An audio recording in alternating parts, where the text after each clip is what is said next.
Good morning. स्वागत है आप सभी का GDT एजुकेशन में। आज के इस क्लास में आप लोग ऑब्जेक्टिव टाइप क्वेश्चन है। चलिए आज के इस क्लास में आप लोग वस्तुनिष्ठ प्रश्न है, ऑब्जेक्टिव टाइप क्वेश्चन है जिसका उत्तर आप लोगों को देना है।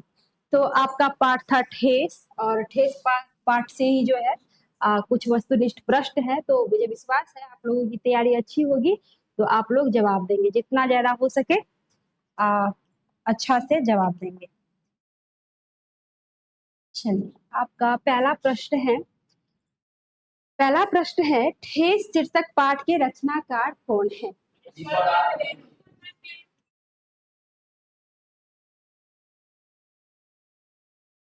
फणीश्वर नाथ रेड्डी। अगला है ठेस कौन सी विधा है? कहानी। नेक्स्ट क्वेश्चन है ठेस कहानी में किसका वर्णन है?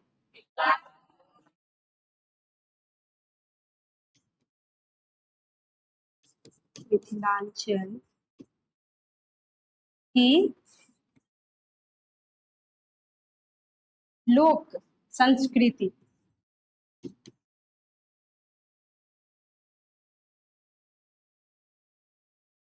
बहुत अच्छे। अगला प्रश्न है ठेस कैसी कहानी है?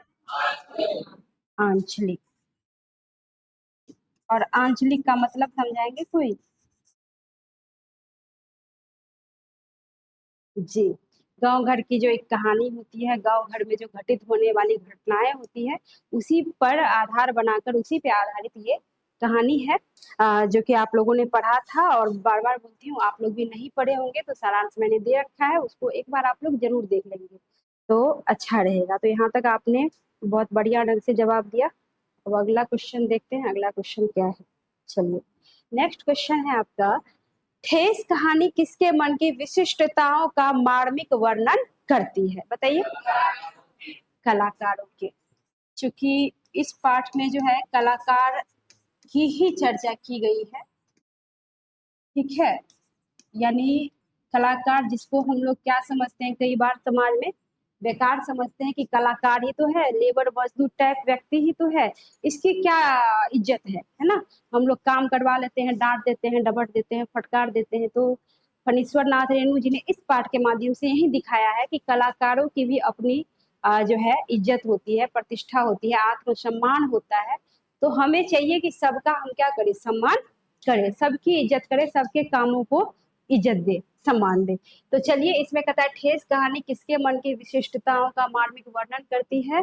तो कलाकारों के मन का। अगला क्वेश्चन है मनुष्य को श्रम के प्रति कैसी भावना रखनी चाहिए? बताइए।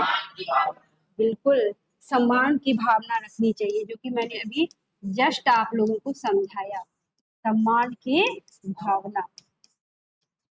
चलिए अगला क्वेश्चन है ठेस पाठ के आधार पर श्रमिक के प्रति लोगों को कैसा भाव नहीं रखना चाहिए? कैसा भाव? बिल्कुल, और सम्मान की भावना। हम लोग करते क्या है कि कहते हैं उसका क्या सम्मान है ना, ऐसा नहीं होना चाहिए, सबका सम्मान करना चाहिए। अगला है ठेस कहानी में खेती बाड़ी के समय गांव के किसान किसकी गिनती नहीं करते थे? बताइए। सिरचन की। कोई बताएंगे क्यों नहीं करते थे? जी, लोग उसको जी समझते थे किसी काम का तो है नहीं। हाँ, ऊपर से क्या कि जब भी कोई काम होता था, खेती पथारी का काम होता था, तो लोग आधा से ज्यादा काम कर लेते थे, तब जाके वो पहुंचता था। एक तिहाई काम हो चुका होता था तब पहुंचता था। तो लोग शायद इसीलिए उनको इज्जत नहीं देते थे, बोलते थे बस कामचोर है, चटोर है और कामचोर है ना।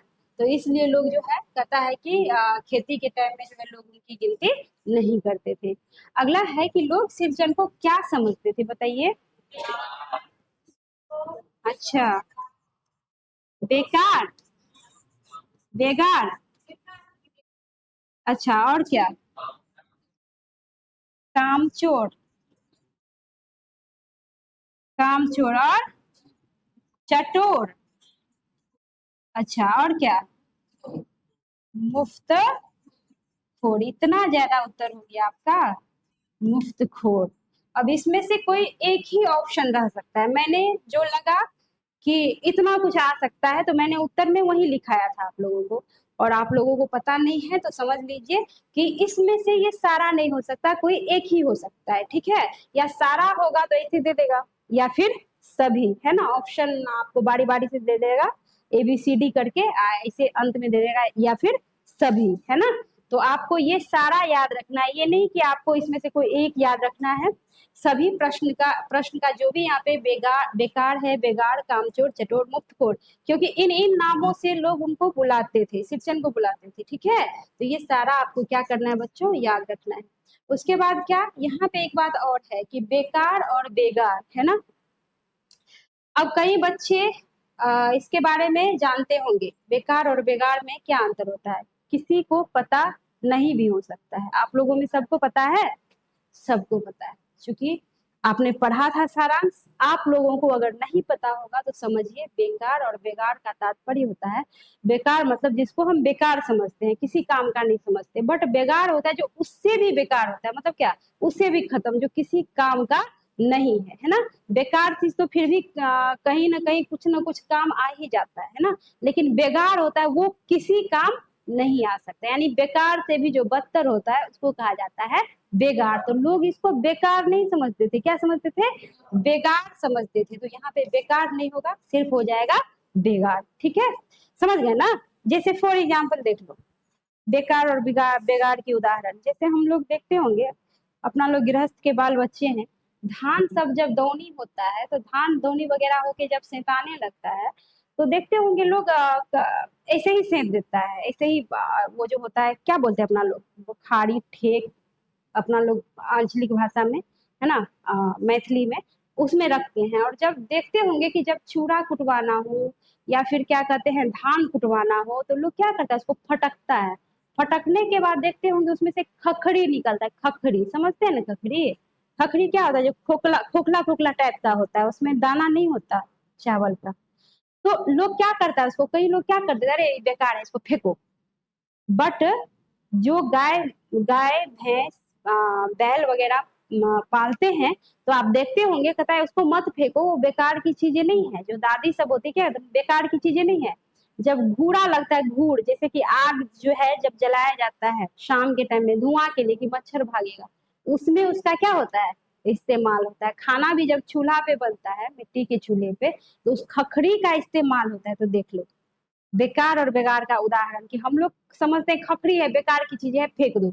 बट जो बूढ़े बुजुर्ग होते हैं, जो दादी टाइप की औरतें होती है, महिलाएं होती है, वो फेंकने नहीं देती है, वो उसको इस्तेमाल में ले आती है। उतना ही नहीं, घर में जैसे मिट्टी वगैरह से, जब मिट्टी का घर होता है तो आंगन सब इसे साटते हैं ना, तो उस मिट्टी में भी खखड़ी को, भूसी को मिलाया जाता है। गेहूं का भूसी हो या फिर ये हो, या फिर चूल्हा मिट्टी का बनता है, तो उसमें भी क्या किया जाता है, मजबूती के लिए मिलाया जाता है। तो देख लो, तो कुछ भी बेकार नहीं होता, आप चाहे तो हर एक चीज का इस्तेमाल कर सकते। वो बेकार था, बट हमने उसको बेकार होने नहीं दिया। बेकार की चीजें थी जिसको हमने इस्तेमाल किया, बट बेकार मतलब किसी काम का नहीं। तो यहाँ पे बेगार और बेकार में यही अंतर है। बस इतना समझाने के लिए लंबा चौड़ा लेक्चर देना पड़ा, बट जरूरी है समझना, है ना, हर चीज की जानकारी जरूरी है। बस प्रश्न उत्तर नहीं रखना है, अर्थ भी समझना है। चलिए, अब है आपका अगला प्रश्न है, खेत में मजदूर कितना तिहाई काम कर लेते थे तब सिरचन पहुंचता था, बताइए। एक तिहाई, एक तिहाई का मतलब समझाएंगे कोई, बताइए। बिल्कुल।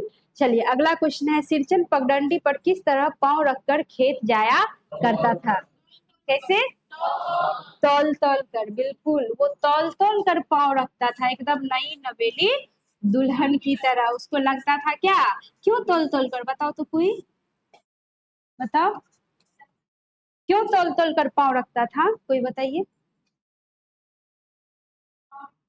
जी, कि कुछ पैर में चुभ ना जाए, बड़ा तौल तौल के संभल संभल के जाता था। चलिए अब अगला क्वेश्चन है आपका कि किसके मड़ैया, यहाँ पे किसके मड़ैया के पास बड़े बड़े बाबू लोगों की सवारियां बंधी रहती थी, बताइए। सिरचन,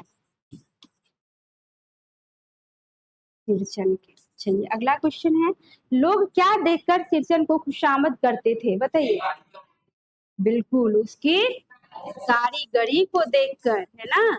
कारीगरी को देखकर उस जो है खुशामद करते थे। आप बताओ, यहाँ पे सोचने वाली बात है कि लोग उसको बेगार समझते थे, बेकार नहीं बेगार समझते थे। फिर एक समय कैसा था कि लोग उसके कारीगरी को देखकर जो है उसकी क्या करते थे, खुशामद करते थे। यानी कोई ऐसा वक्त था जो वो बहुत अच्छा कलाकार था, काम करता था। लेकिन समय की जो मार होती है वो बहुत ही खतरनाक होती है। समय के साथ वो सब कुछ उससे क्या हो जाता है, कहीं ना कहीं छिन जाता है। छिनता तो नहीं, वो खुद ही त्याग देता है काम को करना, है ना? क्यों त्यागता है ये तो पता ही है आप लोगों को, कि पत्नी जब गुजर जाती है, बच्चे भी गुजर जाते हैं, तो फिर उसको किसी काम में मन नहीं लगता है, वो छोड़ देते हैं। चलिए अगला क्वेश्चन है, किसके चिट्ठी में एक जोड़ा चिक बनवाकर भेजने की चर्चा हुई थी, बताइए। बिल्कुल, लेखक के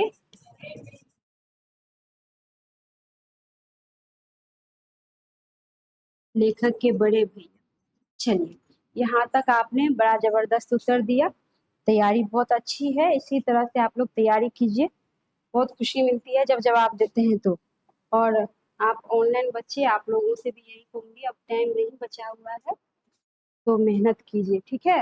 अब अगला क्वेश्चन है आपका, जब कभी लेखक की माँ लेखक से सिरचन को बुलाने कहती तो वे माँ से क्या पूछने लगते थे, क्या पूछने लगते थे? बिल्कुल, भोग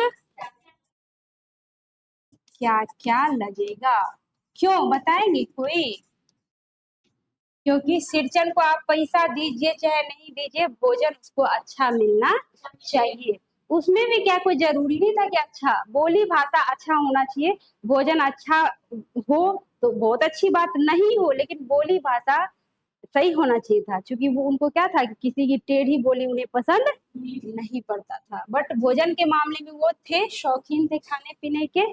तो इसलिए लेखक जो है ना, लेखक की माँ जब भी बोलती थी लेखक को कि जाओ सिरचन को बुला के लाओ, कोई जैसे काम करवाना होता था, तो पहले ही पूछ लेता था कि वो अपनी माँ से कि भोग क्या क्या लगेगा, मतलब क्या भोग क्या क्या लगेगा का मतलब कि भोजन में क्या क्या है।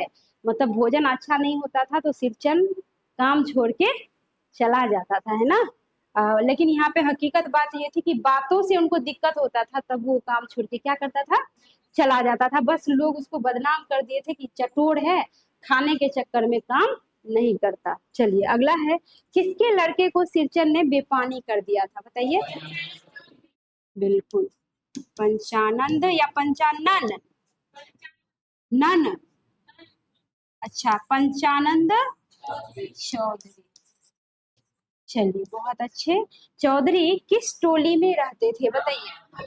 ब्राह्मण टोली, ब्राह्मण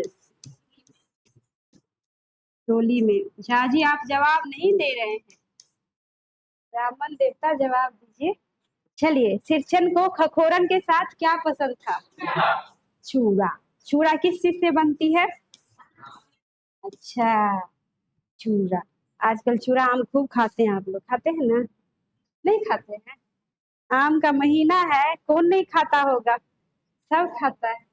चलिए अगला है, शीतल पार्टी के लिए कौन रूठी हुई थी, कौन रूठी थी? अच्छा, इतना लंबा चौड़ा उत्तर होगा। लेखक की,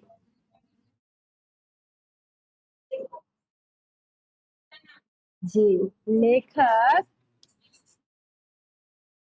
बड़ी बहन की ननद, बड़ा लंबा चौड़ा उत्तर हो गया ना। चलिए, आ, ये भी प्रश्न हो सकता था कि लेखक की बड़ी बहन की ननद किस चीज के लिए रूठी हुई थी, तो शीतल पार्टी के लिए। हो जाता है क्वेश्चन बनाने टाइम में उतना कभी कभी दिमाग काम नहीं करता है, तो चलिए कोई बात नहीं। बट अभी रिकॉर्डिंग टाइम में अधिक दिमाग चलता है कि नहीं ये नहीं, ये होना चाहिए, ये भी ठीक है। मान लीजिए क्वेश्चन ऐसे उल्टा दे तो समझ गया ना, उत्तर यही होगा। अगला है, सिरचन जाति का क्या था, बताइए। बिल्कुल, कारीगर था, वो काम करता था, कलाकारी मतलब चिक शीतल पाटी ये सब बनाया करता था। अगला है, शीतल पाटी चिक आसनी और छतरी टोपी किसे बनाना आता था? सिरचन को, बिल्कुल, सिरचन को। चलिए अगला क्वेश्चन है, छतरी टोपी का इस्तेमाल कौन करते थे? हलवाई। हलवाई कहते किसे हैं? जो मिठाई बनाता है। वाह बेटा, जो उसको तो उसको तो हलवाई कहते हैं, यहाँ हलवाहे है, हलवाई। जी, यहाँ पे हलवाने का मतलब हो गया जो खेतों में क्या करते हैं, हल चलाते हैं, हल जोतते हैं। हाँ, इसको मिठाई पे ध्यान चला गया, देख लो। चलिए अगला क्वेश्चन है, किसकी बेटी सिरचन की बात सुनकर तिलमिला उठी? जी, भज्जू महाजन की बेटी। भज्जू, अच्छा, थैंक यू। दुर्गु होगा, चलिए सपना कुमारी। भज्जू महाजन की बेटी, ठीक है। तो 23 क्वेश्चन का उत्तर आपने बड़ा बढ़िया ढंग से दिया है, बहुत अच्छी बात है। इसी तरह तैयारी कीजिए आप लोग, जितनी अच्छी तैयारी रहेगी रिजल्ट उतना ही बढ़िया, उतना ही जबरदस्त आएगा। चलिए अगला है, भज्जू महाजन की पत्नी क्या खिलाकर सिरचन से काम करवाती थी? बताइए। खसारी की सत्तू। और ये खसारी होता क्या है, बताएंगे कोई? क्या होता है? अच्छा, इसमें चंद्र बिंदु होगा। अच्छा, खेसारी की सत्तू। खेसारी दाल होता है ना, दाल होता है जिसको हम लोग क्या करते हैं, पिसा करके माल जाल को देते हैं, चुन्नी में देते हैं ना खाने के लिए। उसको उसका कचरी भी बनता है, बट ऐसा माना जाता है कि वो मतलब नहीं खाना चाहिए, बीमार पड़ जाता है आदमी, ठीक है। तो खसारी का सत्तू, लेकिन जो है खाने वाले तो खाते ही है। खसारी दाल होता है, आप उसका कचरी बड़ा जबरदस्त बनता है। जी जी, सभी दाल से अच्छा बनता है, पर एकदम अच्छा सा बनता है। तो खसारी का सत्तू जो है ना, खिलाकर जो लोग हम लोग माल जाल को देते हैं, वो उसको सत्तू पिलवा के, और उसकी जो भज्जू महाजन की जो पत्नी थी, उससे क्या करती थी, काम करवाती थी। जैसे शीतल पाटी, चीकी या छतरी टोपी, या मान लो कुछ भी बनवाना होता था, तो वो सिर्फ खसारी की सत्तू, जिसको हम लोग क्या करते हैं, गाय माल को देते हैं। अगला है, 3 जोड़ी फैशनेबल चिक पटेर की 2 शीतल पाटी की मांग किसने किया था? बताइए। अच्छा, मानो दीदी के दूल्हे ने। अच्छा, दूल्हे ने। चलिए अगला है, इस बार नई धोती दूंगी, असली मोहर छाप वाली धोती, यह कथन किसकी है? बताइए। बिल्कुल, लेखक की, लेखक की माँ की। चलिए अगला है, सिरचन को अच्छा काम करते देख किसने ताना मारा था? बताइए। भाभी ने, मझली भाभी ने। सोच समझ के जवाब दो, पक्का भाभी या चाची?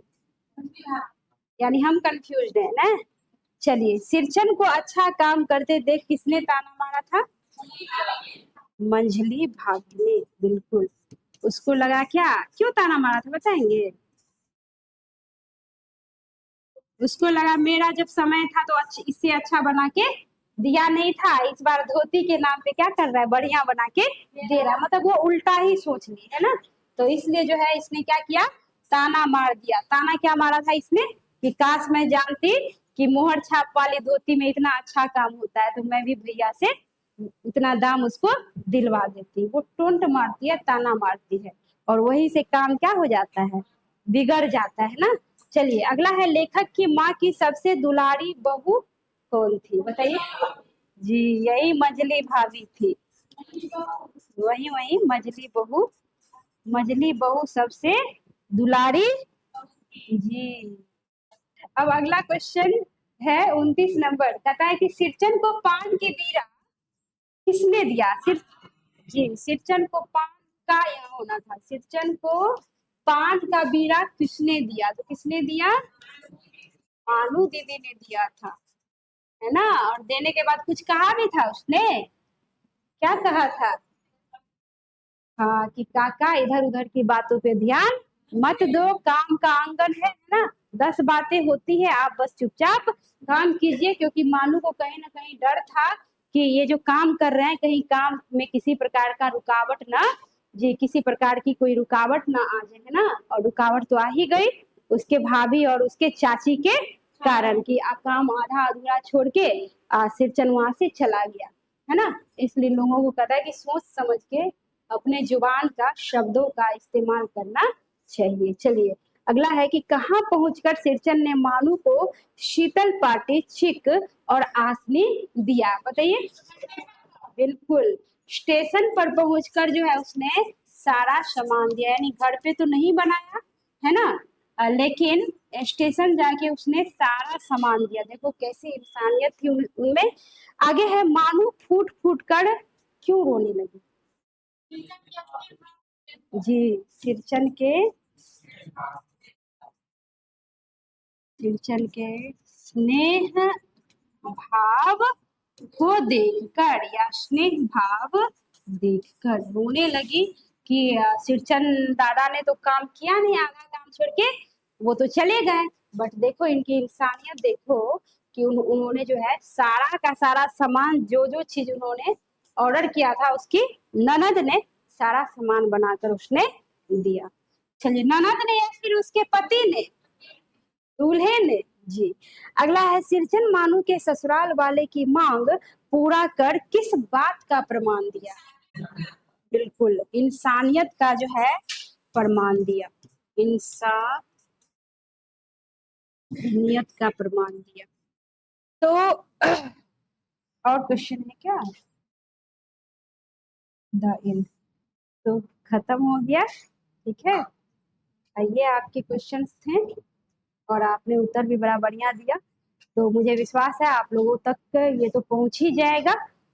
और आशा करती हूँ कि आपको ये एग्जाम में काम आए, है ना। और काम आए क्या, काम आएगा ही। और अंत में जाते जाते ऑनलाइन बच्चों से यही कहूंगी कि आप लोग एक बार सारांश को जरूर देखें।